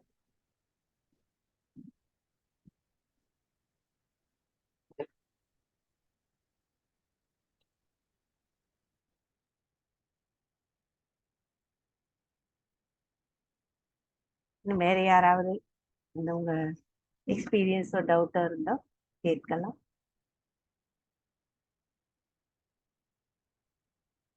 S Bharathi madam. வணக்கம் மேம். இன்னைக்கு கிளாஸ் உண்மையிலே நல்லா இருந்துச்சு. நல்லா அமைதியா ஒரு மன நிம்மதியா இருக்கிற மாதிரி ஒரு மாதிரி ரொம்ப காமா இருக்கிற மாதிரி இருந்துச்சு. ஆக்சுவலா நேத்து எனக்கு உண்மையிலே தூக்கத்துல இருந்த மாதிரி தான் இருந்துச்சு. என்னடா இப்படி இன்னைக்கு நம்ம தியானம் பண்ணோமா பண்ணலையா உட்காந்துக்கிட்டே தூங்குறோமா அப்படிதான் இருந்த மாதிரி இருந்துச்சு. அதுக்கு கரெக்டா நீங்க அதுக்கான பதிவு சொல்லியிருந்தீங்க. யோகிக் ஸ்லீப்பிங் அப்படின்னு சொல்லிட்டு நம்ம யோகன் திரை அப்படிங்கிற இதை சொல்லியிருந்தீங்க. உண்மையிலே எனக்கான பதில் மாதிரி தான் இருந்துச்சு. சரி, நான் எனக்கு இன்னைக்கு நேத்து ஒரு மாதிரியாவே இருந்துச்சு. நம்ம இன்னைக்கு கரெக்டா மெடிடேஷன் பண்ணல, ஒரு மாதிரி தூக்க கலக்கத்திலேயே இருக்கிற மாதிரி. அது மெடிடேஷன் முடிஞ்சதுக்கு அப்புறமுமே கொஞ்சம் சுறுசுறுப்பு இல்லாம ஏதோ வேலை பார்த்துட்டு அப்படியே போயிட்டே இருக்கிற மாதிரிதான் இருந்துச்சு. ஒரு இதா இல்ல, எப்பயும் இருக்கிற ஒரு ஃப்ரெஷ்னஸ் இல்லாத மாதிரியாவே இருந்துச்சு. அப்புறம் எனக்குள்ளேயே யோசிச்சுக்கிட்டே இருந்ததுனாலதான் அப்படி இருந்திருக்கும் போல. நீங்க போட்ட அந்த இதை பார்த்ததுக்கு அப்புறம் தான் ஓகே, நம்ம நல்லாதான் இருக்கோம், ஒன்றும் பிரச்சனை இல்லை, கரெக்டா தான் போய்கிட்டு இருக்கு அப்படிங்கிற மாதிரி ஒரு இது கிடைச்சிச்சு. Thank you ma'am. அப்புறம் இன்னைக்கு சொன்ன அந்த 4 அக்ரிமெண்ட் இது வந்து நம்ம ஆல்ரெடி ஜனவரி மாதம் கிளாஸ்லயே சொல்லியிருக்கீங்க. அதை நான் நோட் பண்ணி வச்சிருக்கேன். எப்பயாவது எடுத்து பார்க்கும் போது அது பார்ப்பேன். அது ஆட்டோமேட்டிக்கா எனக்குள்ளேயே போயிருக்குங்கிறது இப்ப நீங்க இன்னைக்கு மறுபடியும் கிளாஸ்ல சொல்லும் போதுதான் அது நானே ரியலைஸ் பண்ணேன். ஒவ்வொரு வார்த்தைகளை சொல்லும் போதும் அது வார்த்தைகளுக்கு சக்தி உண்டு, தேவையில்லாம பேசாதீங்கன்னு எங்க அம்மாட்டையே சொல்லுவேன். அவங்க ஏதாவது புலம்புவாங்க, இப்பெல்லாம் தேவையில்லாத நெகட்டிவ் வேர்ட்ஸ் விடாதீங்க, தேவையில்லை, அதெல்லாம் வேண்டாம் அப்படின்னு சொல்லிட்டு அம்மாட்டையே சொல்லிட்டு இருப்பேன். அப்ப இதெல்லாம் எப்படி நம்ம இந்த அளவுக்கு பேசுறோம் அப்படின்னு சொல்லிட்டு இது பண்ணும் போதுதான் சரி, இப்ப இன்னைக்கு கிளாஸ் காலையில சொல்லிட்டு இருக்கும் போதுதான் தெரிஞ்சு ஓகே, நம்ம இந்த இதெல்லாம் நீங்க சொன்னதை வந்து உள்ள போயிருக்கு. ஓகே, அதை வந்து நம்ம மத்தவங்களும் சொல்ற அளவுக்கு நம்மளுக்கும் அந்த இது ஒரு தெளிவு கிடைச்சிருக்கு அப்படிங்கிறது தெரிஞ்சுச்சு. அதே மாதிரி மத்தவங்ககிட்ட எக்ஸ்பெக்ட் பண்றதுலயும் நம்ம தேவையற்ற கற்பனைகள் இருக்கக்கூடாது அப்படிங்கிற மாதிரி சொன்னீங்க. யதார்த்தமா என்ன நடக்குது அவங்களோட பாயிண்ட் ஆஃப் வியூலையும் பார்க்கணும் அப்படிங்கிற இது வந்து இப்ப எனக்கு கொஞ்சம் கொஞ்சமா அது வந்திருக்கு. சரி, நம்மளோட எண்ணங்கள் இப்படி இருக்கு அப்படின்னா அவங்களோட சுச்சுவேஷன்ல அவங்க பார்ப்பாங்கல்ல. ஸோ அந்த மாதிரி ஒரு சில இதுக்கெல்லாம் வந்து டக்குன்னு நம்ம ரியாக்ட் பண்ணக்கூடாது அப்படிங்கிறது அந்த ஒரு நிதானம் வந்திருக்கு.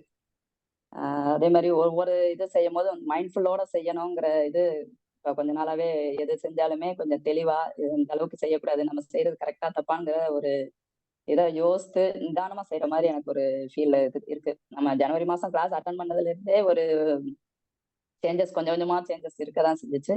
இப்ப இன்னும் கொஞ்சம் மறுபடியும் அது இதாகிற மாதிரி இன்க்ரீஸ் ஆகுற மாதிரி இருக்குது. நல்லா இருக்கு. உண்மையே தேங்க்ஸ் மேம், நல்லா இருக்கு மேம். Thank you Bharathi madam. நீங்க வந்து ரொம்ப அருமையா சொன்னீங்க. அதாவது போன தடவை வந்து அந்த தமிழோட ஜனவரி மாசம் அட்டன் பண்ணும்போது எவ்வளவு நமக்கு உள்ள வந்து போயிருக்கு அப்படிங்கறது இன்னைக்கு செக் பண்ண முடியுது அப்படிங்கிற. கண்டிப்பாக நாம் செய்யக்கூடிய தியானமானது நமக்குள்ள மாற்றங்களை கண்டிப்பாக கொண்டு வருது. அதனால நம்ம கண்டினியூஸா பண்ணிட்டே இருந்தோம்னா விடாம பண்ணும்போது நமக்கு தியானம் வந்து பல வகையில வந்து மாற்றங்கள் கொடுக்கிறது. அதே மாதிரி வந்து இந்த இந்த புக்ல வந்து அந்த எழுதினவர் வந்து ரொம்ப அழகா சிம்பிளா சொல்லிட்டாரு. இதை மாத்தினா இப்படி இருக்கும்னு. அது ஒவ்வொன்றுமே நம்ம வந்து படிச்சு பார்க்கும்போது அது வந்து இப்படி கரெக்டு அப்படிங்கிற தோன்ற மாதிரி இருக்கு. சிம்பிளா இருந்தாலும் இந்த புக் வந்து ரொம்ப நல்ல புக்காக இருக்கு, எல்லாருக்குமே பயனுள்ள ஒண்ணு. அதே மாதிரி இந்த புஸ்தகத்தை ஒவ்வொரு தடவை படிக்கும் போதும் புதுசா புரிகிற மாதிரி இருக்கு. எந்த புஸ்தகமே ஒரு தடவை படிக்கிறதுக்கும் 2 தடவை 3 தடவை படிக்கும் போது நம்ம வந்து புது வகையா அது ஒரு கோணத்துல நம்ம அணுகிக்கிறோம். அதனால வந்து நல்லா ஃபாலோ பண்ணி நீங்க வந்து நல்ல இம்ப்ரூவ்மெண்ட்ஸ் இருக்குன்னு சொன்னீங்க. Thank you so much madam. நீங்க எக்ஸ்பெக்ட் பண்ணுங்க. Thank you for sharing. Thank you. Yes Subashree madam.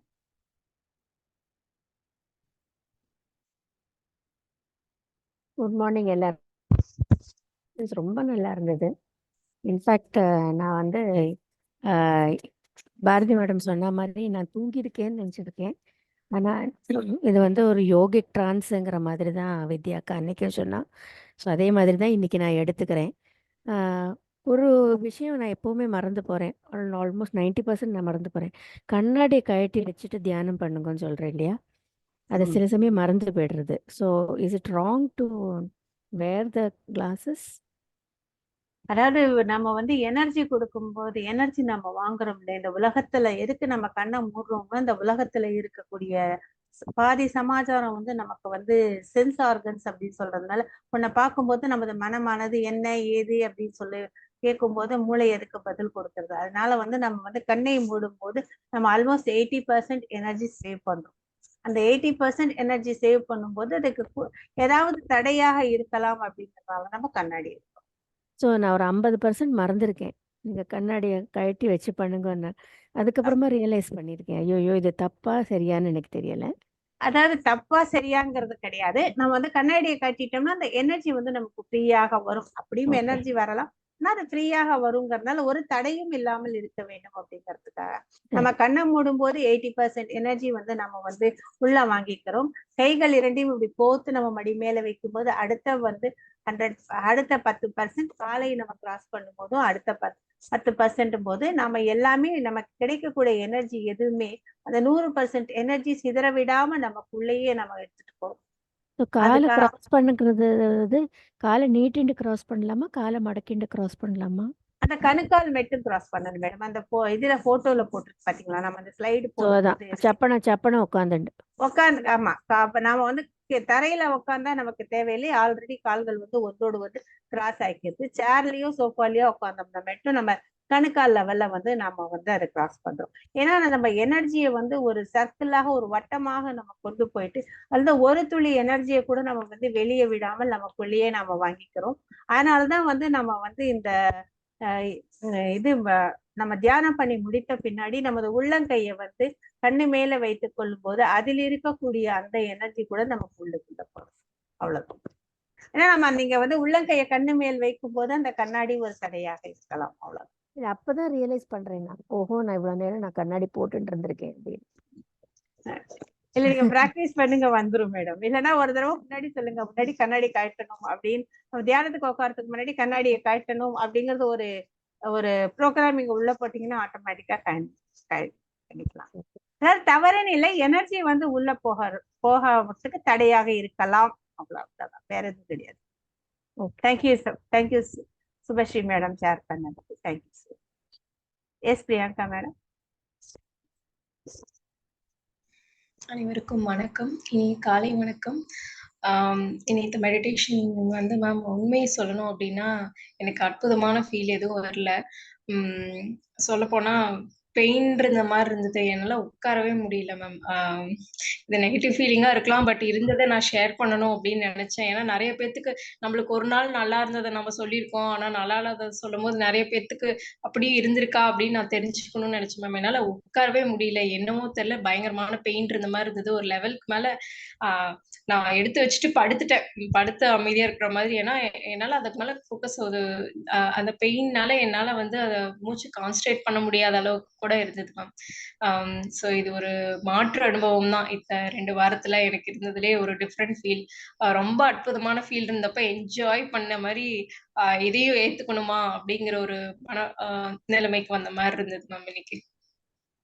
அதாவது மேடம் போன தடவை கூட ரத்னவேல் சார் சொன்னார் இல்லையா, எனர்ஜி வந்து நமக்கு உள்ள ஏதாவது பிளாக்ஸ் இருக்கும்போது அதாவது அந்த தடை இருக்கும்போது அந்த தடையை வந்து தகர்த்துட்டு உள்ள போனோம்னா அந்த போகக்கூடிய ஃபீலிங் தான் வந்து உங்களுக்கு வந்து ஒரு வழியாக தெரியலாம். இன்னைக்கு நீங்க வந்து அனுபவிச்சது, அதாவது நமக்கு வந்து தினம் மாதிரி அமைதியா இல்லை இருந்தாலும் இந்த வலிங்கிறதும் வந்து உங்களுக்கு ஏதாவது இருந்தால் அது ஒரு குணப்படுத்தக்கூடிய ஒரு ஹீலிங்காக அது இருக்கலாம். ஹீலிங்காக இருக்கும். அப்படி ஹீலிங்காக இருக்கும் போதுதான் வந்து உங்களுக்கு இந்த மாதிரி ஒரு பெயின் அது வரும். அதனால வந்து உங்களுக்கு நல்ல ஒரு ஹீலிங்கை நீங்க எக்ஸ்பீரியன்ஸ் பண்றீங்க. அதனால இதுவும் நமக்கு ஒரு நல்ல தியானம் தான். நம்ம தினம் அமைதியா ஒரே மாதிரி இருக்கும், எண்ணமே இல்லாம இருக்கலாம் அப்படின்னு சொன்னா அது அன்றைய தியானம். இன்னைக்கு வழியிலயும் நீங்க வந்து இத கண்ணை திறக்காம பண்ணினீங்க இல்லையா, அதுவும் ஒரு தியானம். இந்த வழியில கூட நீங்க வந்து கண்ணை மூடிட்டு நான் இருக்கேன் அப்படிங்கும்போது அந்த எனர்ஜியை நீங்க உள்ள வாங்கிருக்கீங்க. அந்த ஆற்றலை, பிரபஞ்ச ஆற்றலை நீங்க உள்ள வாங்கியிருக்கீங்கன்னா அதுவும் ஒரு நல்ல அனுபவம் தான் உங்களுக்கு. ஆனா இந்த எந்த விதமான நமக்கு வந்து அந்த தியான அனுபவங்கள்லயே பார்த்திருப்போம், நமக்கு வந்து கையில வந்து ஒரு ஃபீலிங்கே இல்லாம இருக்கிறதோ இல்ல வலி வர்றதோ, இது வந்து தியானத்துல வரக்கூடிய ஒரு அனுபவம். அதனால நீங்க அதுக்குள்ள அந்த அளவுக்கு நீங்க டீப்பா போயிருக்கீங்க. அது மட்டும் இல்ல, உங்களுக்கு ஹீலிங்கும் நடந்திருக்கும். அதுதான் உங்களுக்கு அந்த வழியாக ஃபீல் பண்ணி. ஒருவேளை ஒரு லெவலுக்கு மேல அந்த பெயின்னால உட்கார முடியல மேம். என்னால உட்கார முடியாம நான் படுத்துட்டேன். ஸோ அது அப்போ அது நம்ம தியானத்துல இருக்கிற மாரி தான் வருமா? என்னால முடியல ஒரு லெவலுக்கு மேல. அது முடியலன்னா நம்ம உடம்பு பொசிஷனை மாத்துறோம் இல்லையா மேடம்? உடம்போட பொசிஷன் ரொம்ப முடியலன்னா வந்து பண்ணலாம். அதே மாதிரி இந்த தியானமே நமக்கு ரொம்ப வந்து ஒரு வேலை உடம்பே சரியில்லை, நம்மளால ஏந்து பண்ண முடியல அப்படிங்கும் போது இந்த தியானத்தை கூட நம்ம படிச்சுட்டு பண்ணலாம். அதனால இப்ப வந்து நாம மத்த யோகா இதுல எல்லாம் எடுத்தீங்கன்னா அப்படியே வந்து முதுகு வந்து நேரா அப்படி வந்து என்ன சொல்ல ஒரு நேர்கோடு மாதிரி இருக்கணும், அப்படி இருக்கணும், நல்லா ரூல்ஸ் இருக்கு. ஆனா இதுல இந்த நம்ம ஆனாபானசதி தியானம் பண்ணும்போது நீங்க வந்து பின்னாடி ஒரு பில்லோவோ ஒரு தலகாணியோ ஏதாவது வச்சு பேக் சப்போர்ட் எடுக்கலாம். அப்படிங்கிற அளவுக்கு நமக்கு வந்து இதுல வந்து கொஞ்சம் நிறையவே தளர்த்தி இருக்கும். அதனால உங்களுக்கு முடியலங்கிறத படுத்துறதுல ஒண்ணும் தவறு கிடையாது. ஆனா உங்களுக்கு அந்த வலி கண்டிப்பாக அது வந்து உங்களுக்கு ஒரு உள்ள ஏதாவது ஒரு தடை ஏதோ ஒரு இருந்தது வந்து அந்த எனர்ஜியானது, பிரபஞ்ச எனர்ஜி உங்களுக்கு உள்ள போயிருக்கு. அதை வந்து உங்களுக்கு ஹீல் பண்றதுனால அந்த மாதிரி ஒரு ஃபீல் பண்ணிருக்கீங்க. அதனால வந்து முடியல அப்படின்னு இன்னைக்கு நீங்க பட்டீங்கனாலும் அதுவும் தவறு கிடையாது. இல்ல இந்த சமணங்கால் விட்டு உட்கார்றது வந்து உண்மையா அதுக்கான நான் அவங்க கொஸ்டின் கேட்டாங்க இதுக்கு முன்னாடி, அவங்க பேர் மறந்துட்டேன். அதுதான் வந்து அப்சர்வ் பண்ண முடிய ஒரு இதா, படுத்திருந்தால் அப்சர்வ் ஆகாதா அந்த மாதிரி ஒரு டவுட்லாம் இருந்தது. அதை கேட்கணும். அதாவது வந்து நாம வந்து நார்மலான பொசிஷன் வந்து உட்காந்துக்கிட்டு கீழே சம்மணம் போட்டு தரையில உட்கார்றதோ இல்ல வந்து கால்ல வந்து சோஃபா மேல உட்கார்றதோ. ஆனா எங்க தியானம் பண்ணாலும் இந்த கிராஸ் இப்படி கால்கள் இரண்டும் உள்ள இப்படி கிராஸ் ஆயிருக்கணும். ஏன்னா அந்த கிராஸ் ஆகும்போது அந்த எனர்ஜி வெளியே போறது இல்லை, நம்ம எனர்ஜி வட்டத்தை கொண்டு கொடுக்கறதுனால அது ஒரு சர்க்கிள் மாதிரி எனர்ஜி சர்க்கிளை நம்ம கொடுக்கறதுனால அது நம்ம அப்படி கிராஸ் பண்றோம். அதனால வந்து நம்ம வந்து அதனால அதாவது நம்ம படுத்து ஒரு வேலை எடுத்தாலும் கூட வந்து உடம்பு முடியலை அப்படிங்கிற ஒரு நிலை வரும்போது நம்ம படுத்து பண்ணலாமே தவிர்த்து பாக்கி நாள்ல வந்து உட்கார்ந்து பண்றது நல்லது. Thank you. இந்த மாதிரி எக்ஸ்பெக்ட் பண்ணல ma'am. Thanks for the explanation. Thank you Priyanka.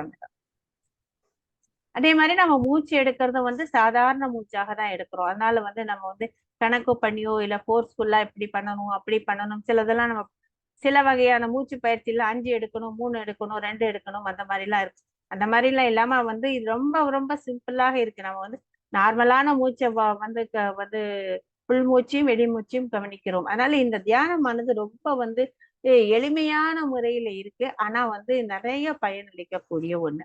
அதனால இதுல நிறைய ரிலாக்ஸேஷன் இருக்கு. மத்த மாதிரி தியானம் மாதிரி வந்து இங்க இருக்கணும் அப்படி இருக்கணுங்கிறதுலாம் இல்லாம நல்லாவே ரிலாக்ஸ்டா இருக்கு. நம்ம எங்க வேணாலும் நம்ம பண்ணலாம். சோஃபால கீழே உட்கார முடியல, சோஃபால பண்ணலாம். ஒருவேளை வந்து நம்மளால நிமிர்ந்து உட்கார முடியலையா, அதுக்கும் ஒரு சப்போர்ட் இருக்கு. அந்த மாதிரி வந்து இது ரொம்ப வந்து ஒரு ஈஸியாக பண்ணியிருக்காங்க இந்த மெத்தட். அதனால நமக்கு வந்து இந்த தியானம் வந்து தினமுமே பிராக்டிஸ் பண்ணிட்டு வரும்போது இந்த மாதிரி இது இருக்கலாம். அதனால வந்து நீங்க எந்த ஒரு எக்ஸ்பீரியன்ஸுமே தியானத்துல வரக்கூடிய எக்ஸ்பீரியன்ஸ்.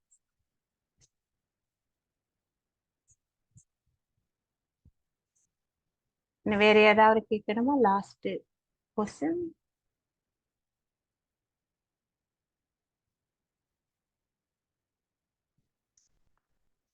இன்றையோடு 2வது வாரம் முடிகிறது மாஸ்டர்ஸ். நாளையிலிருந்து 3வது வாரம் ஆரம்பிக்கிறது. நாளையிலிருந்து ரத்னவேல் சார் வந்து மேற்கொண்டு கிளாஸஸ் எடுப்பாரு. அதாவது அடுத்த வாரம் வந்து நம்ம மேனிஃபெஸ்டேஷன் அப்படின்னு சொல்லக்கூடிய இலக்குகள் என்ன இருக்கோ அந்த இலக்குகளை வந்து நம்ம வந்து ஈர்த்து வெளிப்படுத்தி நம்ம கையில வந்து வாங்கிக்கலாம் எப்படி அப்படிங்கிறத பத்தி, அப்புறம் வந்து வாழ்க்கையோட நோக்கம் என்ன, நம்ம ஆன்மீகத்தை வந்து எப்படி வந்து நம்ம வந்து ஒரு விஞ்ஞான முறைப்படி புரிந்து கொள்ளலாம், இப்படி பல வகையான டாபிக்ஸ் அடுத்த வாரம் வந்து வரப்போகிறது. அதை வந்து ரத்னவேல் சார் வந்து நமக்கு வந்து விவரமாக எல்லாமே வந்து எக்ஸ்பிளைன் பண்ணுவார். ஸோ இன்றைய நிகழ்ச்சி இதோடு முடித்துக் கொள்ளலாம். மீண்டும் நாளை காலை 6 மணிக்கு சந்திப்போம். இன்றைய நாள் நல்ல நிதான நாளாகட்டும். Happy Sunday to everyone. Thank you.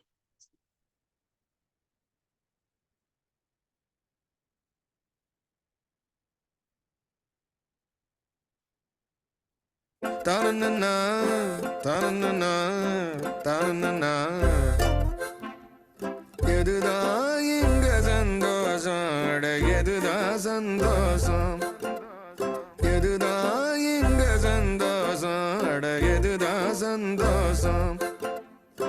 வண்ணமில்லா வாழ்க்கையில வழி கிடைச்சா சந்தோஷம். வானம் பார்த்த பூமியில மழை விழுந்தா சந்தோஷம். தேடி போகும் தேனிக்கெல்லாம் பூ கிடைச்சா சந்தோஷம். தேவையில்லா ஆணியெல்லாம் களைஞ்சாலே சந்தோஷம். அடையதுதான் இங்க சந்தோஷம், அடையதுதான் சந்தோஷம், எதுதான் இங்க சந்தோஷம், அடையதுதான் சந்தோஷம்.